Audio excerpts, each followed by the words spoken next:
ناظرین و ناظرات، السلام علیکم ورحمۃ اللہ وبرکاتہ۔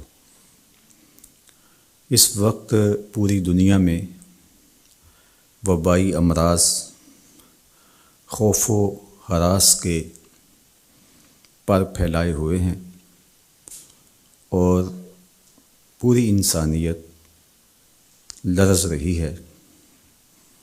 دنیا کے مختلف ممالک میں بہت ساری اموات واقع ہوئیں اور لاکھوں لوگ اس وبائی مرض کا شکار ہوئے۔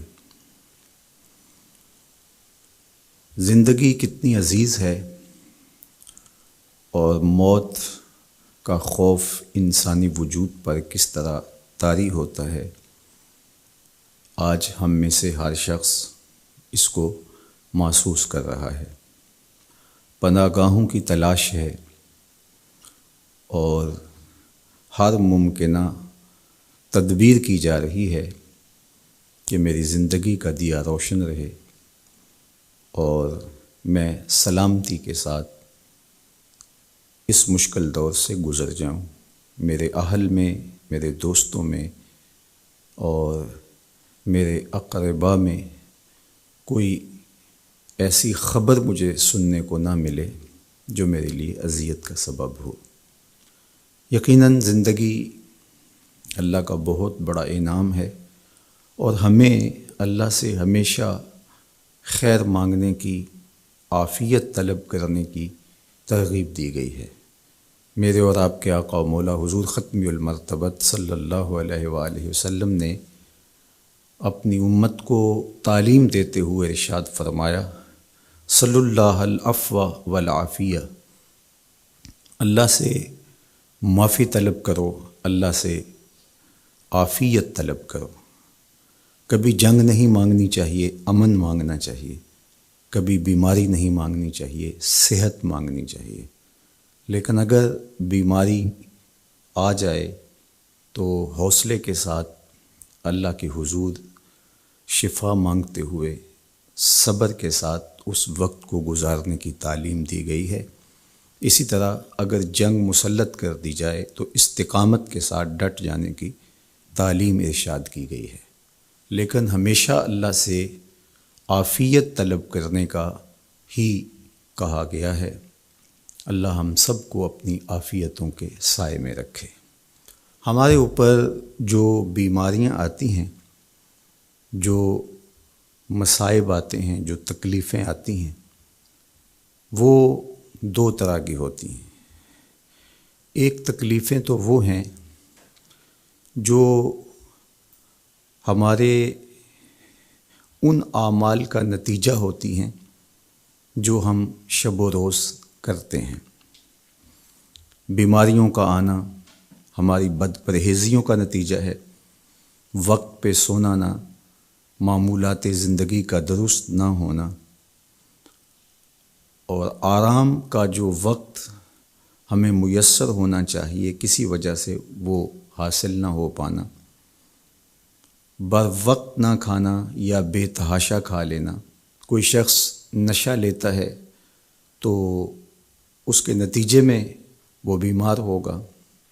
اسی طرح دیگر بیماریاں جو ہمیں لاحق ہوتی ہیں وہ ہمارے ہی عمل کا نتیجہ ہوتی ہیں۔ اسی طرح کچھ بیماریاں ہماری کوتاہیوں کا، گناہوں کا نتیجہ ہوتی ہیں۔ تو یہ وبائی امراض ہمارے کیے ہوئے کی سزا ہے۔ اللہ تعالیٰ قرآن مجید میں ایک مقام پہ ارشاد فرماتا ہے، وَمَا أَصَابَكُم مِّن مُّصِیبَةٍ فَبِمَا كَسَبَتْ أَیْدِیکُم وَیَعْفُو عَن کثیر۔ جو تمہارے اوپر کوئی مصیبت آتی ہے وہ تمہارے ہاتھوں کی کمائی ہے، تمہاری اپنی کرتوتوں کا نتیجہ ہے، اور اللہ تعالیٰ بہت ساری چیزوں سے درگزر فرماتا ہے۔ یہ اس کی کرم نوازی ہے کہ وہ درگزر فرماتا ہے اور کبھی کبھی گرفت کرتا ہے۔ اگر وہ ہر کوتاہی پر گرفت کرنے لگے تو قرآن مجید میں ایک دوسرے مقام پہ ارشاد فرمایا کہ لوگوں کے ظلم کی وجہ سے، بے جا کاموں کی وجہ سے اللہ اگر گرفت کرنے لگے تو زمین کی چھاتی پر ایک چوپایا بھی زندہ نہ بچ پائے۔ تو اللہ جل شانہ اپنے بندوں کو معاف بھی فرماتا ہے اور ان کی گرفت بھی کرتا ہے۔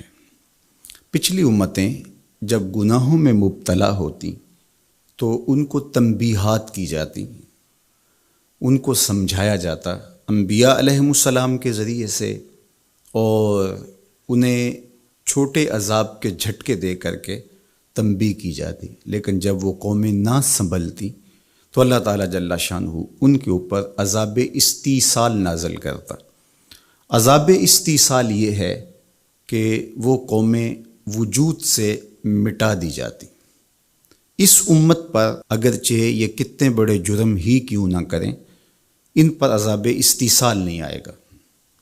اللہ کے محبوب صلی اللہ علیہ وآلہ وسلم کا پاکیزہ وجود اور حضور کی رحمت کی تنی ہوئی چادر ہمارے لیے بچاؤ کی ضامن بن جاتی ہے، اور ہم اللہ تعالیٰ کی طرف سے آنے والے عذابوں سے بچ جاتے ہیں۔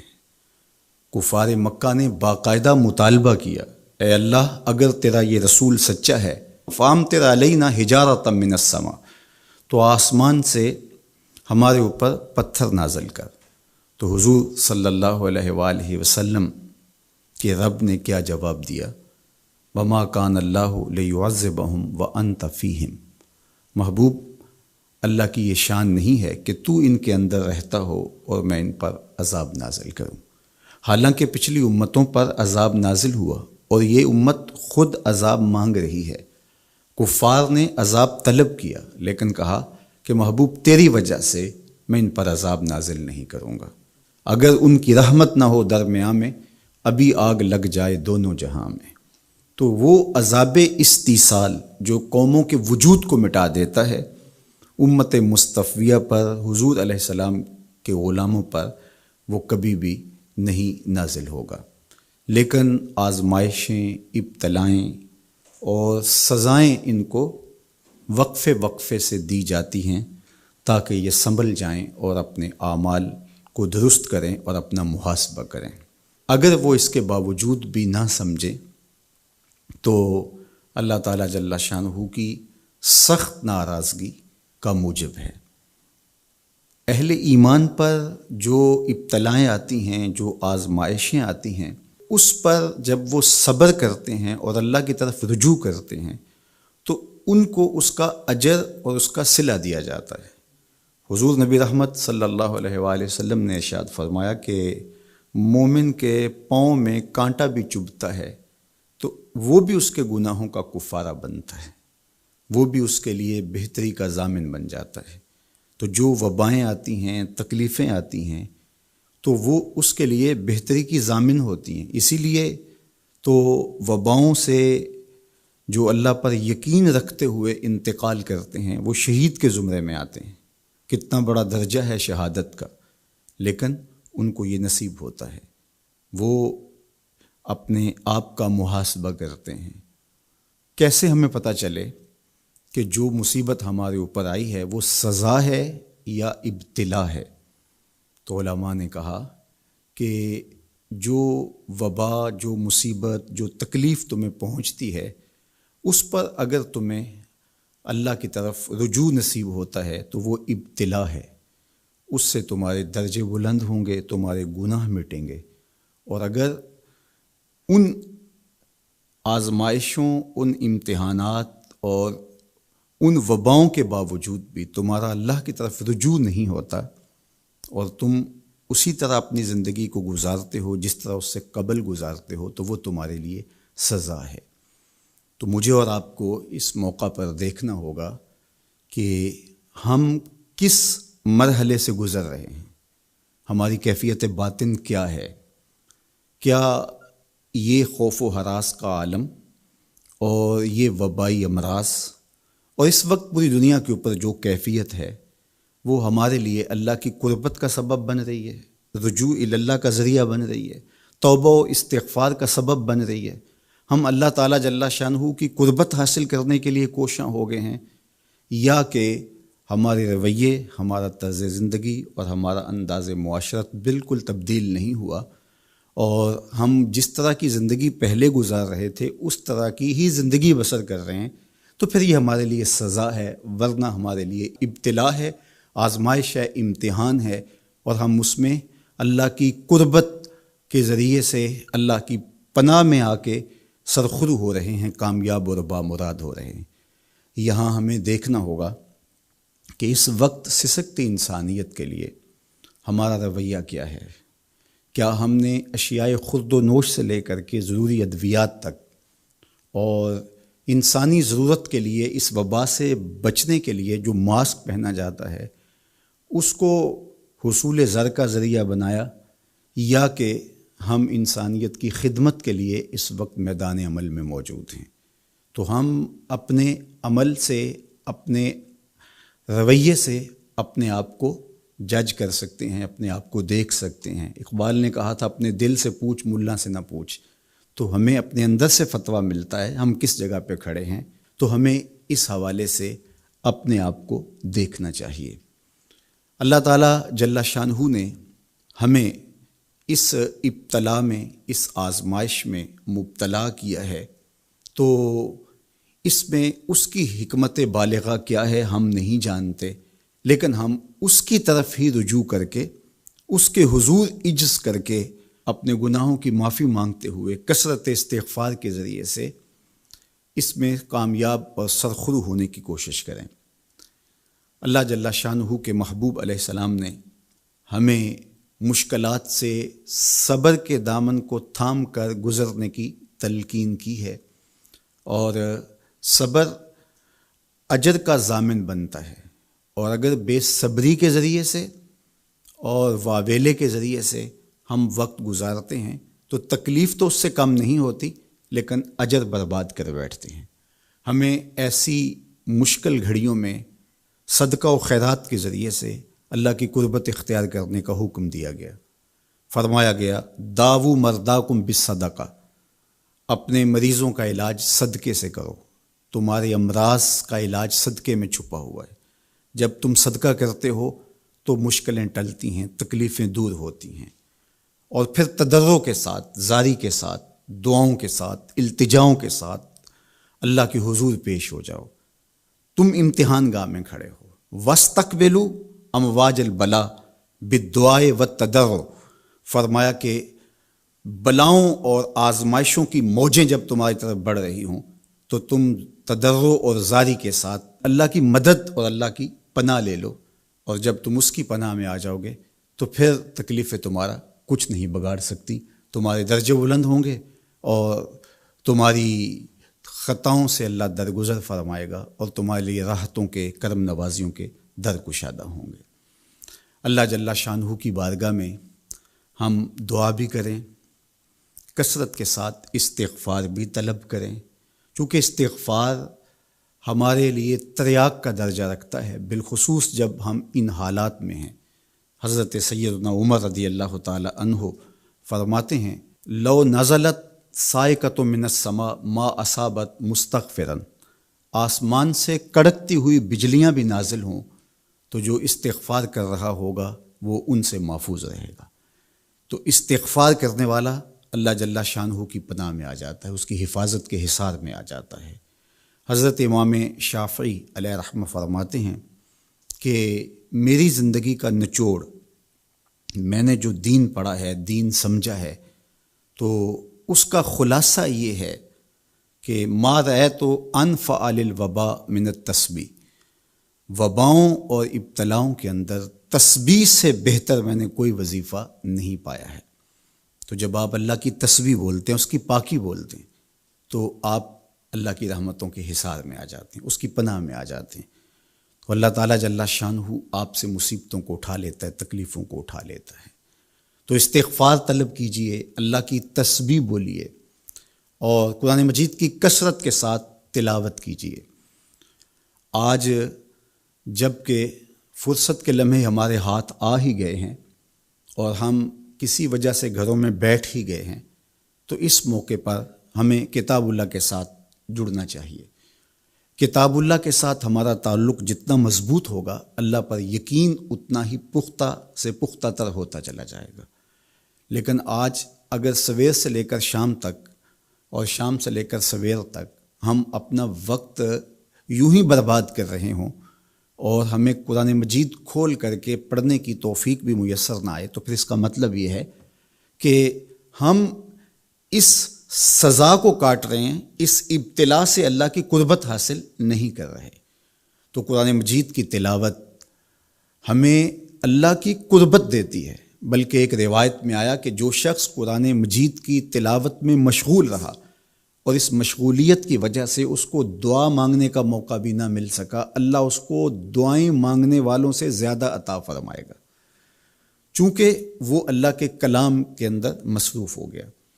تو آج کل فرصت کے لمحات میں ہمیں اپنے بچوں کو بٹھا کر کے بھی ترغیب دینی چاہیے کہ وہ قرآن مجید کی تلاوت کریں، اور خود بھی قرآن مجید کی تلاوت اپنے معمولات میں شامل کرنی چاہیے۔ اور جتنے بھی یہ دن ہمیں میسر ہیں، اپنی روٹین اس حساب سے ہم بنا سکتے ہیں کہ قرآن مجید کے ساتھ ہم جڑ جائیں، اور اس کو اگر مفاہیم و مطالب کے ساتھ پڑھنے کا مزاج ہو اور روزانہ 1 پارہ یا 2 پارہ اس کے مفاہیم کے ساتھ، اس کے مطالب کے ساتھ اگر پڑھنا نصیب ہو جائے، تو پھر قرآن مجید کے پیغام کو سمجھنے کا ہمیں موقع مل جائے گا۔ چونکہ یہ کتاب ہمارے آقا و مولا حضور ختم المرتبت صلی اللہ علیہ وآلہ وسلم کی وساطت سے ہمارے نام، ہمارے رب کا پیغام ہے، سندیسہ ہے ہمارے رب کا۔ ہمارے رب نے ہمیں کیا کہا ہے ہمیں سمجھنا چاہیے۔ دنیا کے کسی ایسے ملک سے میرے اور آپ کے نام کوئی خط ہو اور اس زبان میں ہو جو زبان میں نہیں جانتا، تو اتنی دیر تک میں چین سے نہیں بیٹھتا، آپ چین سے نہیں بیٹھتے جب تک اس کے مندرجات معلوم نہیں کر لیتے، اس میں خوشی کی خبر ہے یا کوئی غم کا قصہ ہے، یہ خط میرے نام کیا پیغام لے کر آیا ہے۔ تو صاحب یہ قرآن حضور کی معرفت، ہمارے نام، ہمارے رب کا خط ہے۔ تو ہمیں دیکھنا ہوگا کہ اس کتاب نے ہمیں کیا پیغام دیا ہے، اس کتاب کا حکم نامہ ہمارے نام کیا ہے، اور پھر ہم اس کتاب کو اپنی زندگی میں اتار کر کے اپنے شب و روز کے اندر شامل کر کے اس کی تعلیمات کو ایک پاکیزہ اور ستھرے مسلمان بن کے ابھر سکتے ہیں۔ تو اس موقع سے بھرپور فائدہ ہمیں حاصل کرنا چاہیے۔ اس کی تلاوت بھی کریں، خالی تلاوت بھی قرآن مجید کی تمہیں محرومیوں سے نکالے گی۔ حضرت اقبال علیہ الرحمہ نے اپنے ایک دوست کو خط لکھا کہ قرآن مجید اگر مفاہیم و مطالب کے ساتھ تمہیں نہیں بھی پڑھنا آتا تو پھر بھی اس کی تلاوت کو معمول زندگی بناؤ، اس لیے کہ ناظرہ قرآن پڑھنے سے بھی قلب کا تعلق حضور کے قلب اطہر سے جڑتا ہے، حضور سے قربت نصیب ہوتی ہے اس کتاب کے پڑھنے سے، اس کی تلاوت کرنے سے، چونکہ یہ حضور کے قلب اطہر پہ نازل ہوا ہے، حضور کے سینہ اقدس پہ نازل ہوا ہے، تو اس سے تعلق حضور کے قلب اطہر کے ساتھ جڑنا ہے۔ اور ہمیں فرمایا گیا کہ راتوں کی تنہائیوں میں اٹھ اٹھ کے قرآن پڑھا کرو اور قرآن پڑھتے ہوئے رویا کرو، اور یہ بھی فرمایا گیا فَإِلَّمْ تَبْكُوا فَتَبَاكُوا، اور اگر رونا نہ آئے تو رونے کی کوشش کیا کرو، تکلف کے ساتھ اپنے اوپر وہ کیفیت طاری کرو کہ تمہاری آنکھیں آنسوؤں کا خراج دیں اس قرآن کو پڑھتے ہوئے۔ کیا یہ تصور تھوڑا ہے کہ جب تم قرآن پڑھ رہے ہو تو اس خیال میں ہو کہ میں اپنے رب کا کلام پڑھ رہا ہوں؟ فرمایا تمہارا رب سے ہم کلام ہونے کو جی چاہے تو قرآن کھول کے بیٹھ جاؤ، یہ رب سے ہم کلام ہونا ہے۔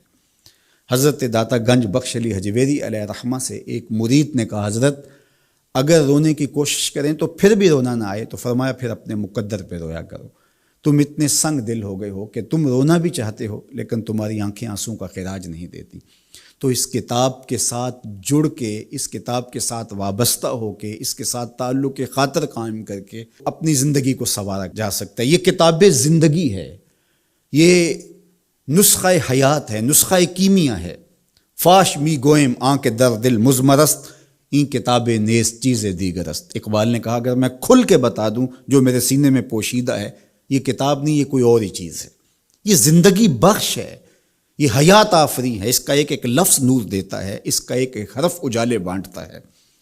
بلکہ وہ لوگ جو اس کتاب سے زندگی حاصل نہیں کرتے اور اس کتاب کے ہوتے ہوئے بھی محرومیوں کا شکار ہے، تو بڑی خوبصورتی کے ساتھ اقبال نے تنقید کی اور سوئے ہوئے ضمیر جگانے کی کوشش کی۔ ببند صوفی و ملا اسیری حیات از حکمت قرآن گیری، با آیاتش ترا کار جزی نیست کہ از یاسین او آساں بمیری۔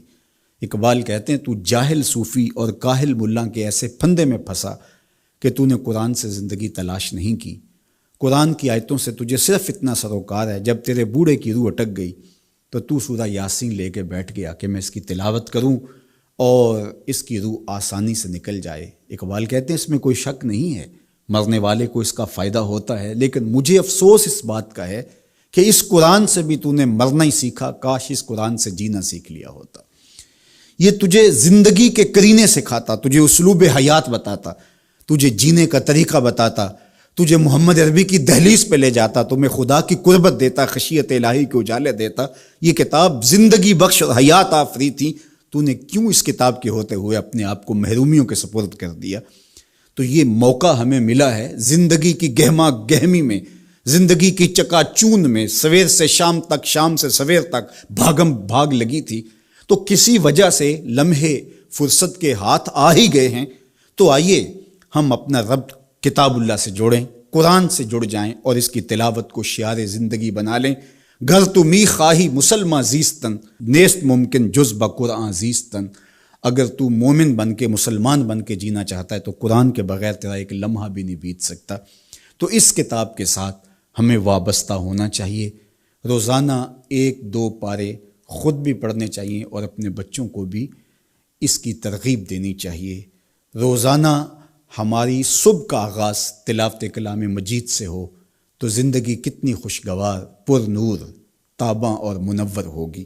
تو اس موقع پر میں مشورہ دوں گا اپنے جملہ ناظرین سے، سامعین سے، کہ وہ کتاب اللہ کے ساتھ جڑ جائیں اور یہ کتاب دیکھنا کہ کیسے موتی اچھال کے تمہاری گود میں ڈالتی ہے۔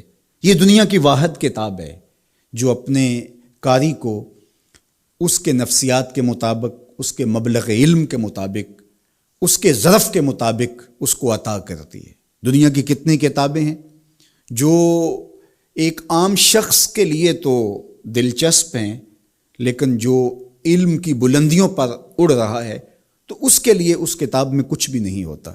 اور کتنی کتابیں ہیں جو اہل علم کے لیے تو سرمایہ ہیں، لیکن جو نچلے درجے کا عام شخص ہے اس کو اس کی سمجھ ہی نہیں آتی۔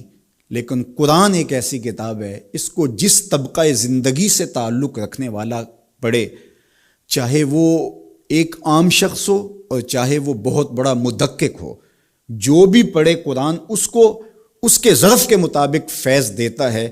ہم ہوئے، تم ہوئے کہ میر ہوئے، اس کی زلفوں کے سب ہی اسیر ہوئے۔ یہ اس کتاب کا اعجاز ہے، اس کتاب کا کمال ہے، اور یہ اپنے پڑھنے والوں کے لیے آسان ہے، رشد و ہدایت کی ضامن ہے اور اللہ کی قربت کا ذریعہ ہے، ہمیں زندگی گزارنے کا اسلوب دیتی ہے اور حیات آفرین کتاب ہے۔ تو اس کے ساتھ ہمیں جڑنا چاہیے اور اس موقع سے ہمیں بھرپور فائدہ حاصل کرنا چاہیے۔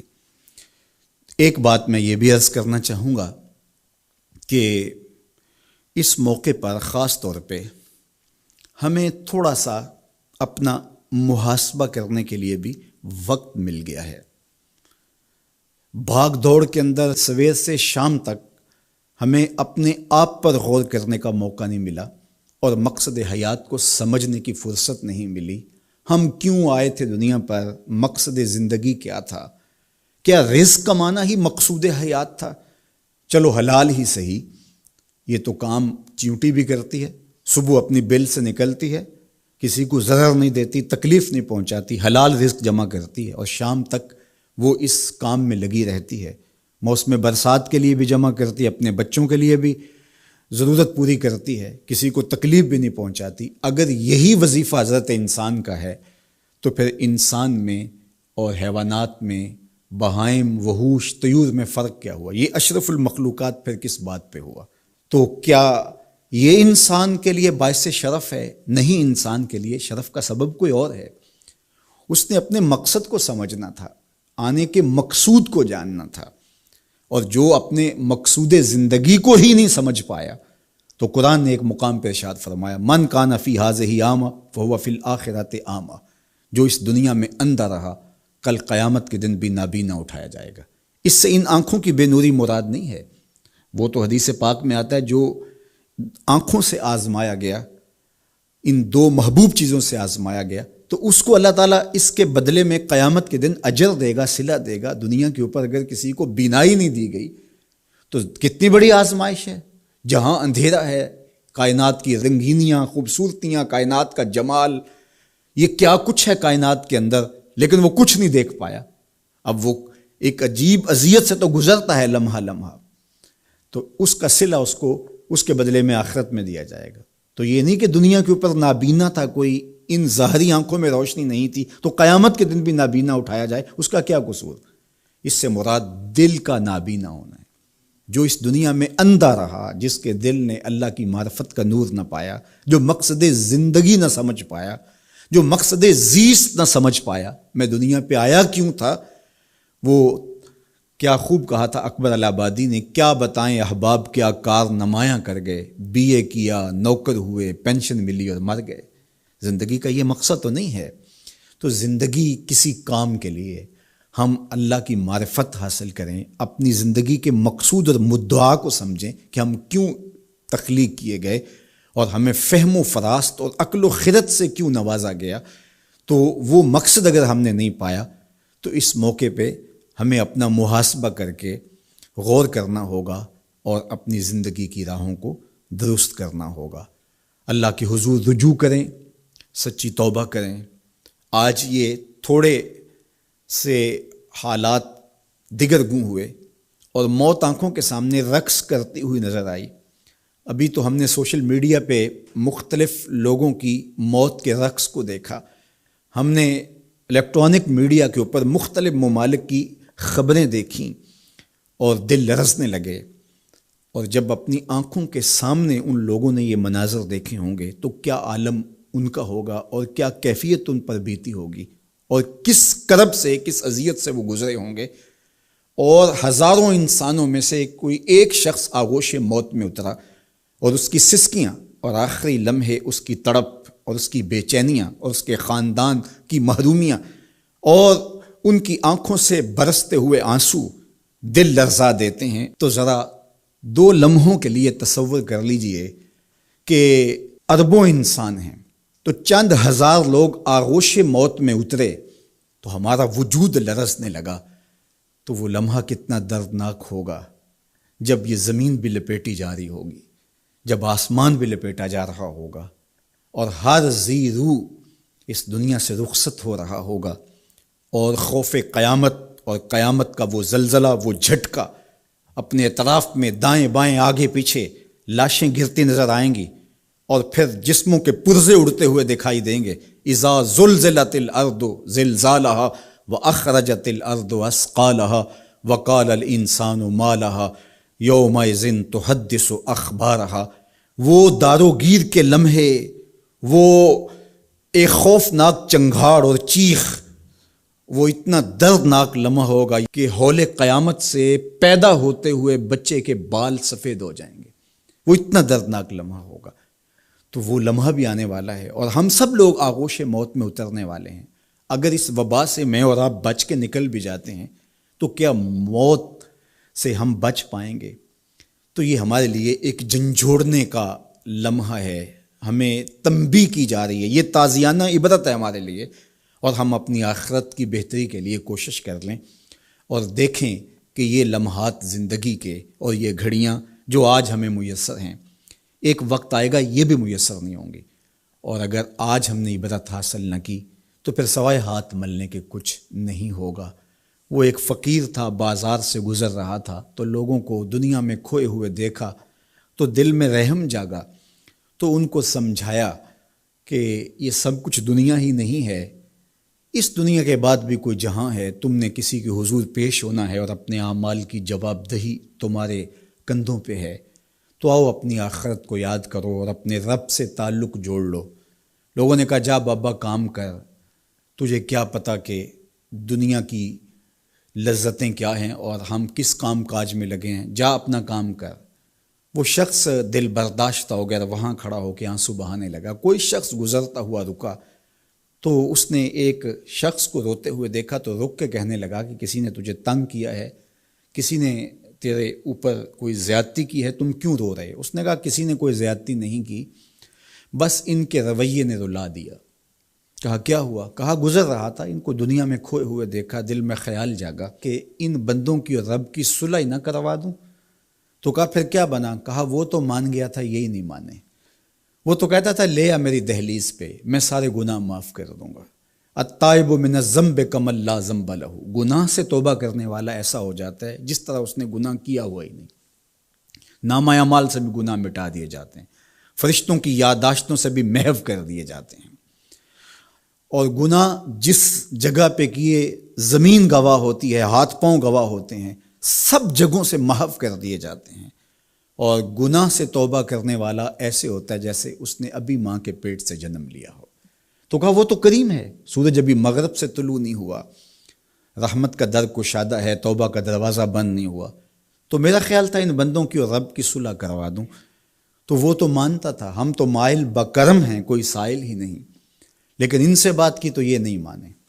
خیر وقت گزر گیا، وہی شخص 2-1 دن کے بعد قبرستان کے قریب سے گزرا تو وہی فرد وہاں روتا ہوا پایا گیا۔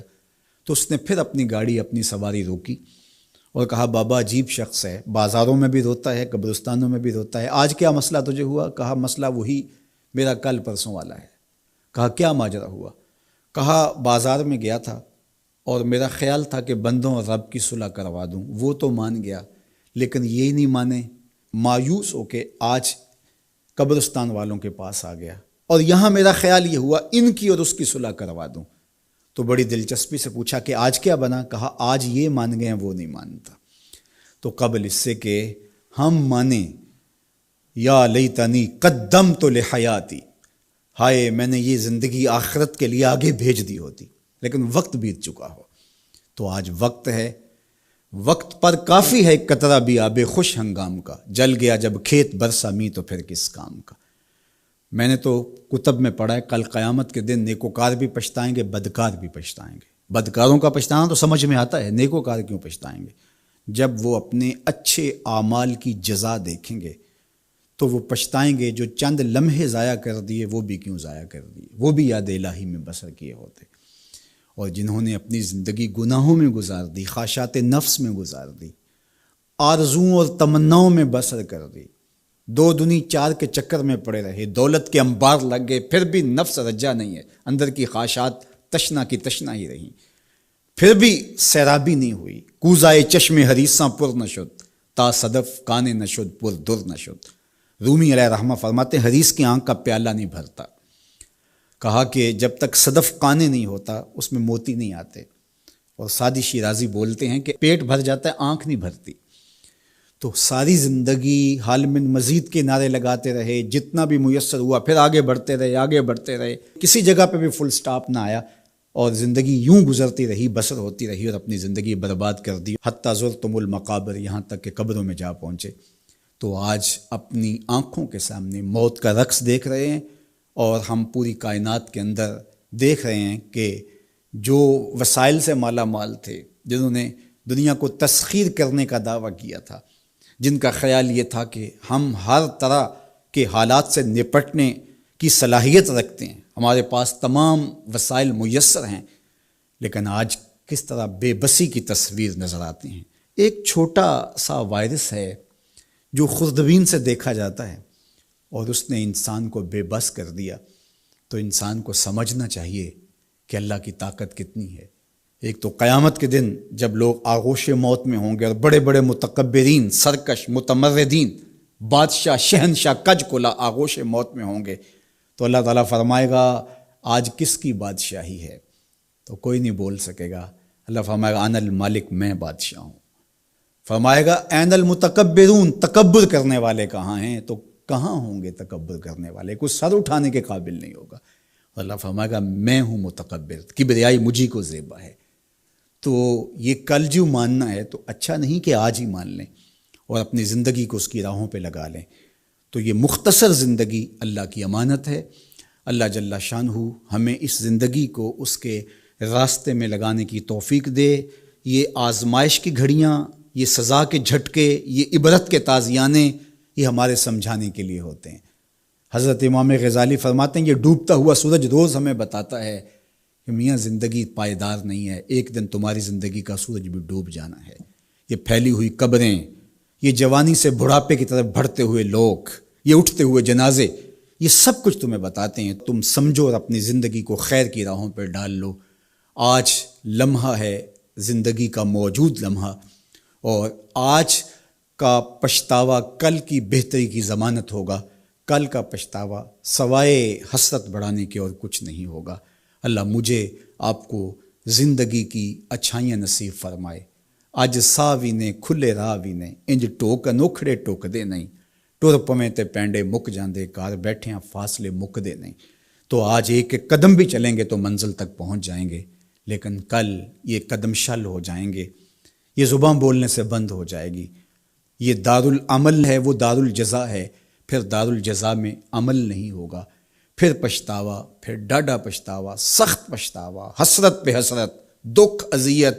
ہائے کوئی چیخ چیخ کے کہتا تھا، میں اس کی بات مان لیتا، میرے گھر میں قرآن پڑھا تھا، میں کھول کے دیکھ لیتا، میں مصلحین کی بات سن لیتا، میں اٹھتے ہوئے جنازوں سے کچھ سمجھ لیتا، میں قبرستانوں میں جاتا، ٹوٹی شکستہ قبریں مجھے کوئی کہانی سنا رہی تھی، جن کا طوطی بولتا تھا، پھر ان کی قبروں پہ خاک بھی اڑتی میں نے دیکھی، لیکن میں نے کسی سے عبرت حاصل نہ کی۔ میں نے سمجھا کہ یہ جوانی ہمیشہ رہے گی، یہ زندگی ہمیشہ رہے گی، لیکن سارا خواب تھا ٹوٹ کے بکھر گیا۔ تو آج پچھتاوا ہے، تو کل جو پچھتانا ہے تو آج ہی پچھتا لیں، اور اپنی زندگی کو اللہ اور اس کے رسول کی راہوں پہ لے آئیں۔ اللہ مجھے آپ کو اپنی راہوں کا مسافر رکھے، اور زندگی کو حضور علیہ الصلاۃ والسلام کی اطاعت کے، فرما برداری کے دائرے میں لے آئیں۔ وآخر دعوانا ان الحمد للہ رب العالمین، الحمد للہ رب العالمین، والصلاۃ والسلام علی اشرف الانبیاء والمرسلین۔ اللہ اٹھے ہوئے ہاتھ، پھیلی ہوئی جھولیاں اپنی رحمتوں سے بھر دے، بخت کی بہاریں نصیب فرما دے، مقدر کی خزائیں رخصت کر دے۔ جئیں تو تیرے لیے، مریں تو تیرے دین کے لیے، زندگی کی آخری ہچکی تک تیرے رسول کے وفادار رہیں۔ ہر علت، ہر قلت، ہر ذلت سے رہائی عطا کر دے، اپنے محبوب کے در کی گدائی عطا کر دے۔ نفس و شیطان کے مکر و فریب سے، دجل و تلبیسات سے ہماری حفاظت فرما۔ اے اللہ ان وباؤں سے نجات عطا کر دے۔ اے اللہ تیری مخلوق تڑپ رہی ہے، سسک رہی ہے، میرے مالک اپنی مخلوق پہ رحم فرما، اور اپنا خاص کرم فضل ان پہ نازل کر دے۔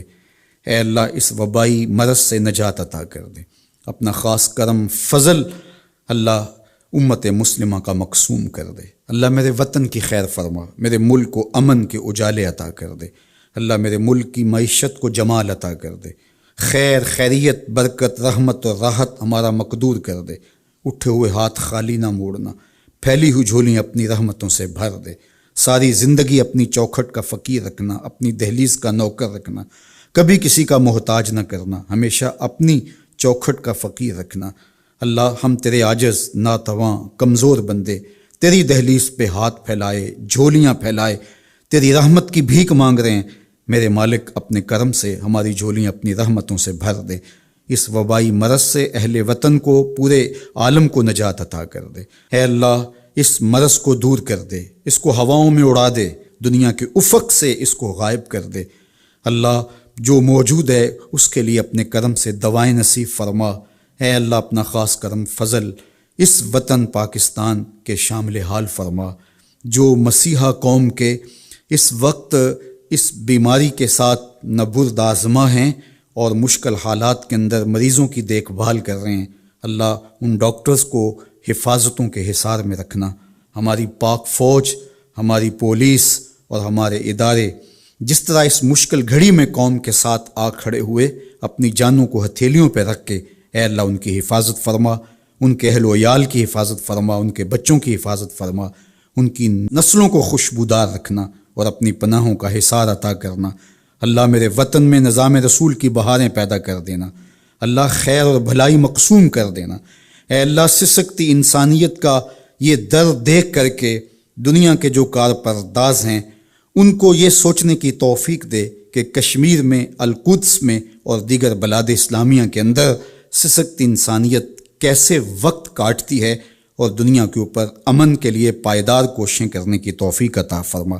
اللہ ہمارے اٹھے ہوئے ہاتھ خالی نہ موڑنا، جملہ ناظرین کی جتنی دعائیں ہیں اللہ اپنے کرم سے مستجاب فرمانا، بے اولادوں کی جھولیاں اولاد سے بھر دینا، دکھیوں کے دکھ دور فرمانا، پریشان حالوں کی پریشانیاں دور فرمانا، بیماروں کو شفا عطا کر دینا، بے اولادوں کی گودیاں اولاد سے ہری کر دینا، انہیں اولاد نرینہ بھی بخشنا، اولاد مادینہ بھی بخشنا، اور ان پر اپنی خاص رحمات کا نزول کر دے۔ وصلی اللہ تعالی علی النبی الامین وعلی آلہ واصحابہ اجمعین۔